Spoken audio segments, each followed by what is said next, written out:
Nyt ei oo kyllä aamulla, meidän tulla vähän viime. No joo. Vielä vähän käsiä välillä.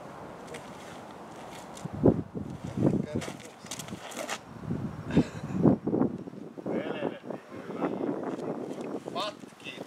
Aina kameran edessä.